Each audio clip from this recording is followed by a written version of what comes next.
NDA exam एक ऐसी opportunity है जिसमें क्लास 12th के बाद बच्चा सीधा ऑफिसर बन सकता है, वो भी इंडियन आर्म फोर्सेस में।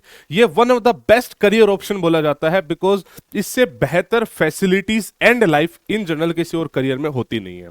आज मैं बात करने वाला हूं एनडीए 2025 की नोटिफिकेशन के बारे में।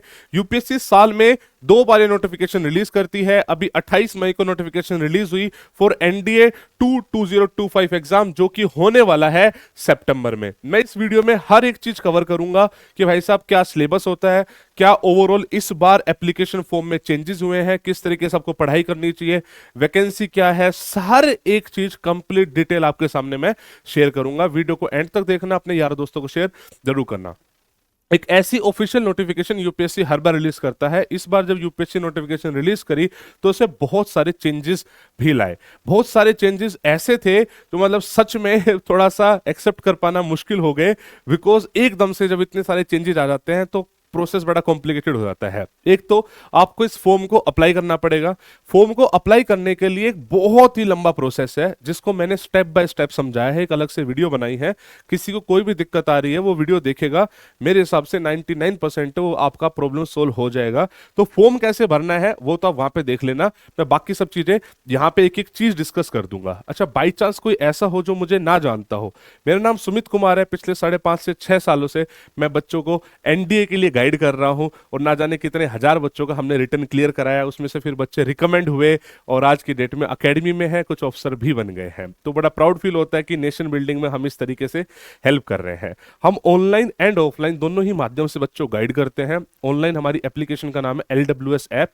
उसमें अगर आप जाओगे तो आपको बहुत सारे बैचेस मिलते रहेंगे, डिपेंडिंग ऑन रिक्वायरमेंट आप वहां पे पढ़ सकते हैं। अगर ऑफलाइन की बात करें तो हमारे सेंटर दिल्ली और पुणे में है।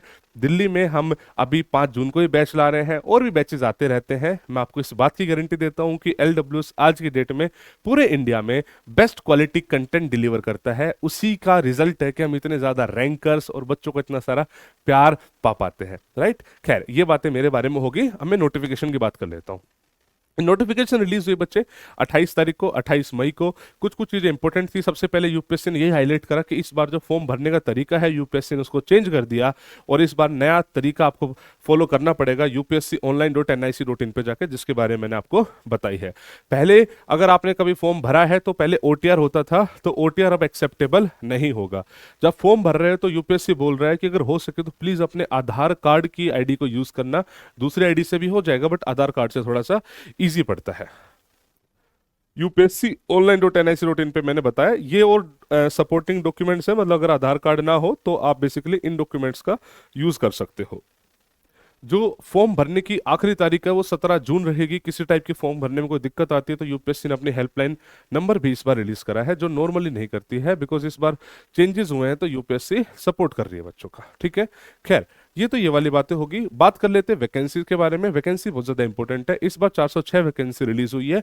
ये वैकेंसी पिछले 5-6 साल में सबसे ज्यादा आई है, जिसमें से 381 बॉयज के लिए है और 25 जो है गर्ल्स के लिए है। इसकी डिस्ट्रीब्यूशन अलग अलग है आर्मी, नेवी, एयरफोर्स और नेवल अकेडमी में। नेवल अकेडमी में टोटल 36 है, और बाकी सारी जो वैकेंसीज है वो सारी की सारी एनडी की वैकेंसीज है। इसमें इस बार एक चेंज और करा है कि पहले बॉयज एंड गर्ल्स की मेरिट लिस्ट इकट्ठा आती थी, इस बार वो अलग अलग आएगी। बॉयज की मेरिट लिस्ट अलग आएगी, गर्ल्स की मेरिट लिस्ट अलग आएगी। ये इस बार से यूपीएससी चेंज करने जा रहा है, ठीक है जी।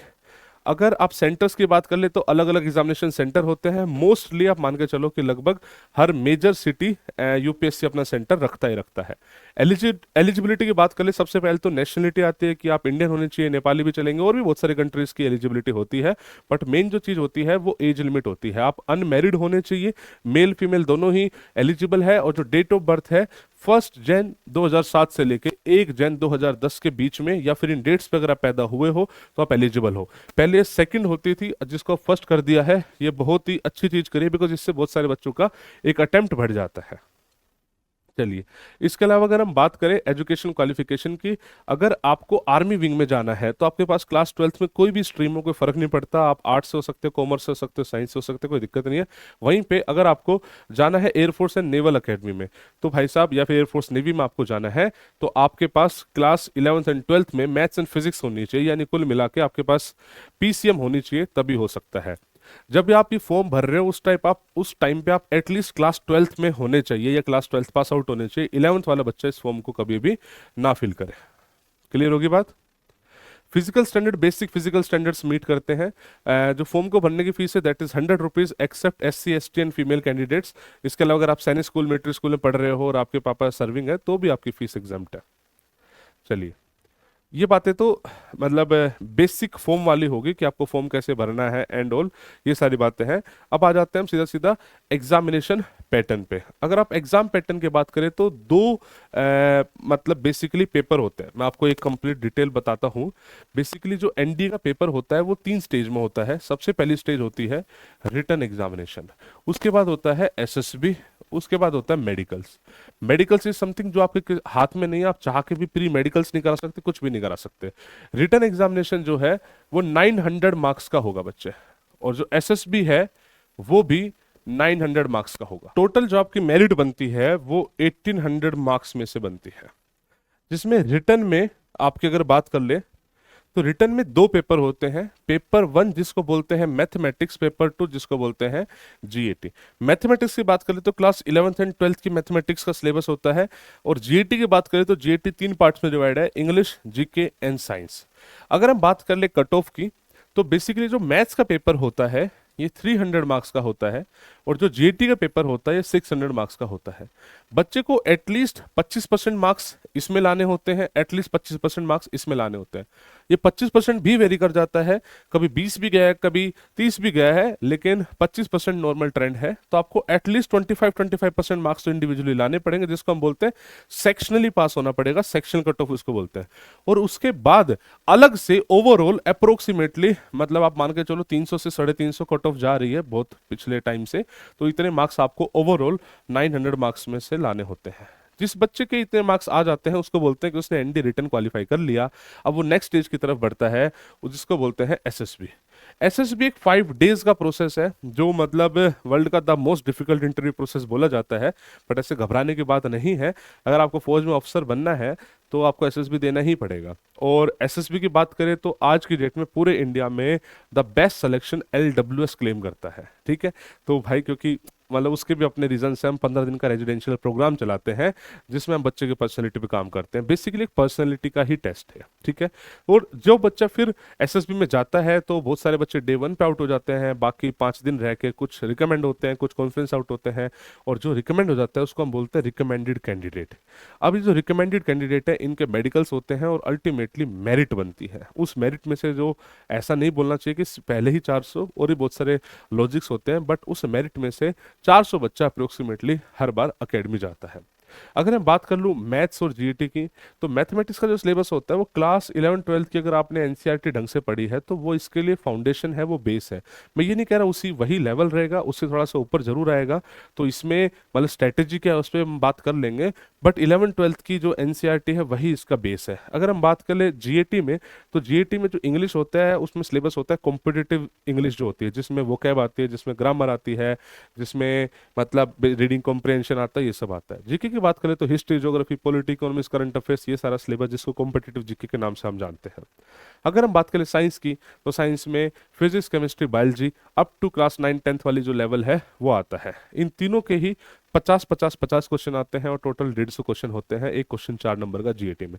वहीं पे मैथमेटिक्स में टोटल 300 मार्क्स का पेपर होता है, 120 क्वेश्चन का टोटल मामला होता है। 120 क्वेश्चंस होंगे और 300 उसकी वेटेज होगी।